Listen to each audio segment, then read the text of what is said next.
Hello दोस्तों, कैसे हो आप सब। मैं आपका दोस्त और आपका भाई अखिलेश स्वागत करता हूं हमारे यूट्यूब चैनल अखिलेश स्टडी मित्र पर। तो आशा करता हूं आप सबकी पढ़ाई अच्छे से चल रही होगी। बोर्ड एग्जाम की तैयारी आप लोग अच्छे से जोरों शोरों से कर रहे होगे। तो दोस्तों, आज की जो क्लास होने वाली है वो यूपी बोर्ड क्लास 10th के बच्चों के लिए, 10th और 12th दोनों क्लासों के बच्चों के लिए होने वाली है। हिंदी की क्लास होने वाली है। इस क्लास में हम लोग एक एक करके सभी रसों को पढ़ने वाले हैं और यहाँ पर कुछ महत्वपूर्ण बिंदु दिए हुए हैं, तो उन्हें पहले ही देख लें। इसमें हम लोग परिभाषा पढ़ेंगे, उदाहरण पढ़ेंगे, महत्व पढ़ेंगे, निष्कर्ष पढ़ेंगे और सभी रसों को आप लोग बिल्कुल आसान तरीके से समझने वाले हो।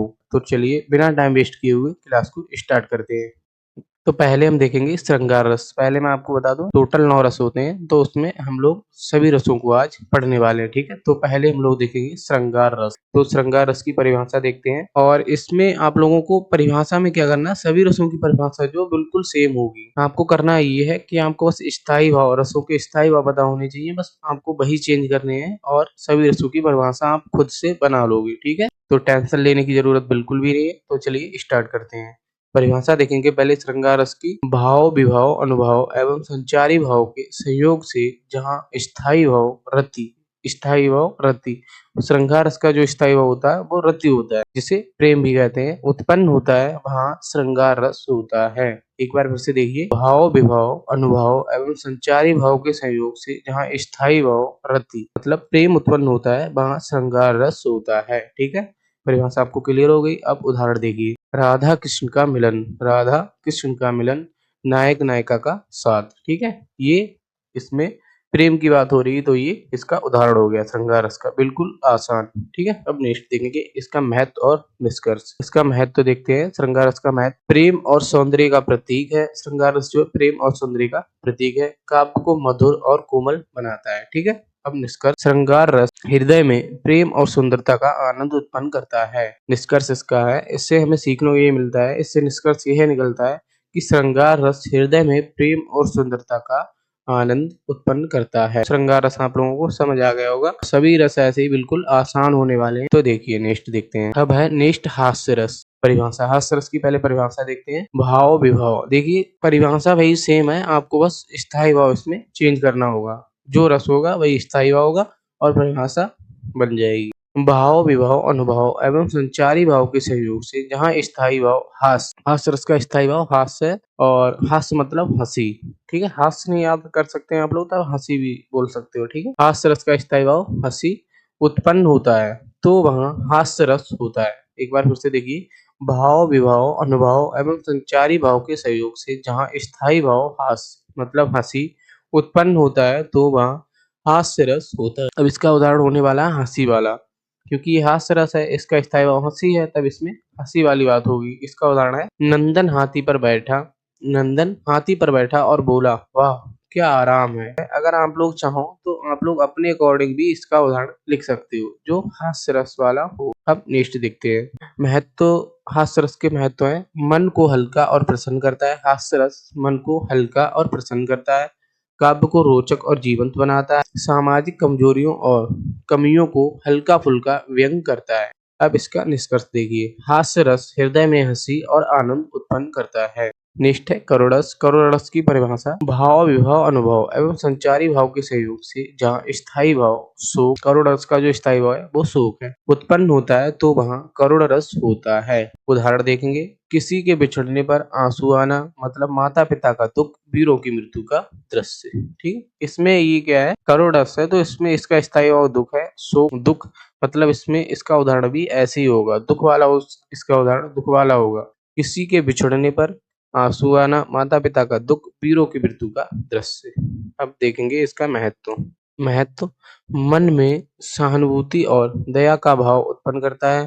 पाठक दर्शक, पाठक मतलब जो पढ़ने वाला, दर्शक मतलब जो देखने वाला है, सुनने वाला श्रोता होता है, दर्शक देखने वाला होता है, पाठक पढ़ने वाला होता है। ठीक है, भावनात्मक रूप से जोड़ता है, पाठक दर्शक को भावनात्मक रूप से जोड़ता है। निष्कर्ष है, करुण रस हृदय में दुख और सहानुभूति उत्पन्न करता है। करुण रस जो है हृदय में दुख और सहानुभूति उत्पन्न करता है। अब नेक्स्ट है रौद्र रस। रौद्र रस की परिभाषा, भाव विभाव अनुभव एवं संचारी भाव के सहयोग से जहाँ स्थायी भाव क्रोध, रौद्र मतलब ऐसे नाम से सुनने में आ रहा है ना गुस्सा, रौद्र, रौद्र मतलब गुस्सा उत्पन्न होता है, तो वहाँ रौद्र रस होता है। ठीक है, देखिए एक बार फिर से देखेंगे इसकी परिभाषा। भाव विभाव अनुभव एवं संचारी भाव के संयोग से जहाँ स्थायी भाव क्रोध मतलब गुस्सा उत्पन्न होता है तो वहाँ रौद्र रस होता है। उदाहरण देखेंगे इसका, उदाहरण भी इसका गुस्से वाला ही होगा। अन्याय देखकर गुस्सा आना, युद्ध में वीरों का क्रोध, ये इसके उदाहरण है। महत्व देखेंगे, समाज में अन्याय और बुराइयों के प्रति जागरूक करता है। समाज में अन्याय और बुराइयों के प्रति जागरूक करता है। काव्य को शक्ति और उत्साह प्रदान करता है। अब इसका निष्कर्ष, रौद्र रस हृदय में क्रोध और साहस का भाव उत्पन्न करता है। ये यहाँ तक आपको समझ आ गया होगा। और तो चलिए आगे देखते हैं। वीर रस, वीर रस की परिभाषा।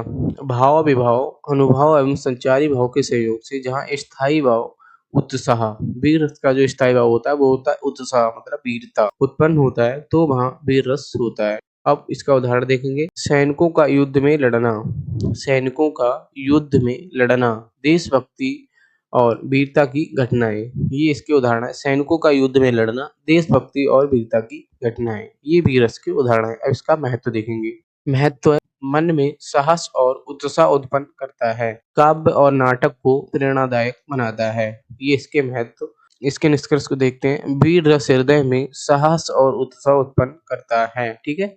भयानक रस, भयानक रस की परिभाषा देखते हैं। भाव विभाव अनुभव एवं संचारी भाव के सहयोग से स्थायी भाव, जहाँ स्थायी भाव भय, भयानक रस मतलब भय डर उत्पन्न होता है तो वहाँ भयानक रस होता है। ठीक है, एक बार फिर से देखिए। भाव विभाव अनुभव एवं संचारी भाव के सहयोग से जहाँ स्थायी भाव भय मतलब डर उत्पन्न होता है तो वहाँ भयानक रस होता है। उदाहरण देखते हैं। भूत प्रेत या अंधेरे का डर और डरावनी कहानियां, ये हो गए इसके उदाहरण। नेक्स्ट इसका महत्व देखते हैं। पाठक दर्शक को रोमांचक अनुभव देता है। पाठक दर्शक को, भयानक रस जो होता है वो पाठक दर्शक को रोमांचक अनुभव देता है। काव्य और नाटक में डर का माहौल उत्पन्न करता है। भयानक रस है तो डर की बात होगी तो काव्य और नाटक में डर का माहौल उत्पन्न करता है। निष्कर्ष देखते हैं। भयानक रस हृदय में डर और रोमांचक उत्पन्न करता है। निष्ठ विवस्त रस, परिभाषा देखते हैं। भाव विभाव अनुभव एवं संचारी भाव के सहयोग से जहाँ स्थायी भाव घृणा मतलब विवस्त रस का जो स्थायी भाव है वो घृणा है, स्थायी भाव घृणा लिखना है, घृणा उत्पन्न होता है तो वहाँ विवस्त रस होता है। एक बार फिर से देखिए परिभाषा। भाव विभाव अनुभव एवं संचारी भाव के सहयोग से जहाँ स्थायी भाव घृणा उत्पन्न होता है तो वहाँ विवस्त रस होता है। उदाहरण, गंदी चीज देखकर घिन आना, गंदी चीज देखकर घिन आना, कोई अवशिष्ट या अशुद्ध कार्य देखकर, अवशिष्ट या अशुद्ध कार्य देखकर भावना, ये जो है इसके उदाहरण है। अब महत्व देखते हैं। महत्व, काव्य में सामाजिक बुराई या गलतियों की पहचान कराता है। विवस्त रस जो होता है काव्य में सामाजिक बुराई या गलतियों की पहचान कराता है। पाठक दर्शक को सजग और सचेत बनाता है। पाठक दर्शक को सजग और सचेत बनाता है। निष्कर्ष, विवस्त रस हृदय में घृणा और अस्वीकृति उत्पन्न करता है। विवस्त रस जो होता है हृदय में घृणा और अस्वीकृति उत्पन्न करता है। ठीक है, यहाँ तक आप लोगों को क्लियर हो गया होगा। अगर आप लोगों को क्लास पसंद आ रही हो तो क्लास को लाइक करें, ज्यादा से ज्यादा शेयर करें अपने दोस्तों के साथ। ठीक है, और चैनल अखिलेश स्टडी मित्र को सब्सक्राइब करना ना भूलें। ऐसे ही हम आपको पढ़ाने वाले हैं, बोर्ड एग्जाम की तैयारी आपकी एकदम अच्छे आसान तरीके से करवाने वाले हैं जिससे आप लोगों को बोर्ड एग्जाम में फुल मार्क्स मिले। तो नेक्स्ट देखते हैं आगे। अद्भुत रस, परिभाषा। अद्भुत रस की परिभाषा देखेंगे। भाव विभाव अनुभव एवं संचारी भाव के सहयोग से जहाँ स्थायी भाव आश्चर्य, अद्भुत रस मतलब अद्भुत, ऐसे सुनने में ही आ रहा है ना, अद्भुत आश्चर्य चमत्कार उत्पन्न होता है तो वहाँ अद्भुत रस उत्पन्न होता है। ठीक है, इसको एक बार फिर से देखेंगे। इसकी परिभाषा। भाव विभाव अनुभव एवं संचारी भाव, भाव विभाव अनुभव एवं संचारी भाव के सहयोग से जहाँ स्थायी भाव आश्चर्य मतलब चमत्कार उत्पन्न होता है तो वहाँ अद्भुत रस उत्पन्न होता है। उदाहरण इसका देखेंगे। कोई जादुई घटना या अनोखा दृश्य देखकर चकित होना, कोई जादुई घटना, कोई जादू ऐसे देख लेना या कोई अनोखी घटना या दृश्य देख लेना, उसे देखकर चकित होना, ये अद्भुत रस के उदाहरण है। विज्ञान कथा में चमत्कारिक दृश्य, विज्ञान मतलब साइंस में, साइंस कथा में चमत्कारिक दृश्य, ये है अद्भुत रस के उदाहरण। अब देखेंगे इसका महत्व। महत्व, मन में कौतूहल, मन में कौतूहल और उत्सुकता उत्पन्न करता है। मन में कौतूहल और उत्सुकता उत्पन्न करता है। काव्य को रोचक और अद्भुत बनाता है। निष्कर्ष देखते हैं। अद्भुत रस हृदय में आश्चर्य और चमत्कार का आनंद उत्पन्न करता है। अद्भुत रस हृदय में आश्चर्य और चमत्कार का आनंद उत्पन्न करता है। ठीक है, नेक्स्ट देखते हैं। यह लास्ट रस आपका शांत रस। शांत रस की परिभाषा। भाव, विभाव, अनुभव एवं संचारी भाव के सहयोग से जहाँ स्थायी भाव शांति, शांत रस का शांत है ना, शांत तब शांत रस का स्थायी भाव शांति मतलब संतोष उत्पन्न होता है, तो वहाँ शांत रस होता है। अब इसकी एक बार फिर से परिभाषा देखिए, भाव, विभाव, अनुभव एवं संचारी भाव के सहयोग से जहाँ स्थायी भाव शांति, संतोष उत्पन्न होता है, तो शांति मतलब संतोष उत्पन्न होता है, तो वहाँ शांत रस होता है।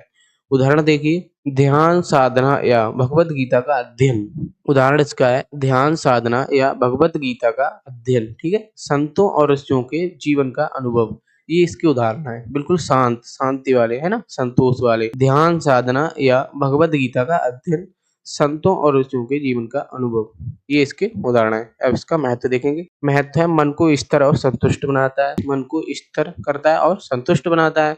काव्य और नाटक में आध्यात्मिक आनंद प्रदान करता है, ये इसके महत्व है।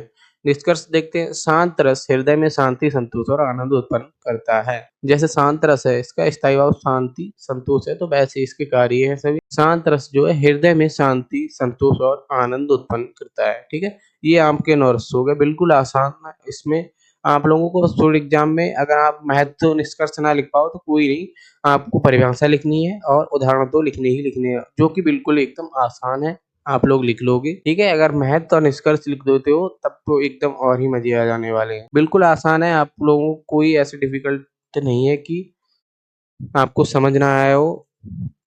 आसान तरीके से हमने आपको समझाया है, ठीक है। और अगर क्लास आप लोगों को पसंद आई तो अपने दोस्तों के साथ शेयर करें। इसकी पीडीएफ जो है आप लोगों को हमारे टेलीग्राम चैनल पर बिल्कुल फ्री अखिलेश स्टडी मित्र पर मिल जाएगी। आप टेलीग्राम चैनल हमारा ज्वाइन कर लीजिए, वहां से इसकी पीडीएफ डाउनलोड कर लीजिएगा, ठीक है। और यूट्यूब चैनल जिस पर आप लोग ये क्लास देख रहे हैं अखिलेश स्टडी मित्र पर, उसे तो सब्सक्राइब कर ही लेंगे, ठीक है। और क्लास ज़्यादा से ज़्यादा अपने दोस्तों के साथ शेयर कर दीजिए। स्वस्थ रहिए, मस्त रहिए, पढ़ाई करते रहिए। तब तक के लिए जय जय भारत।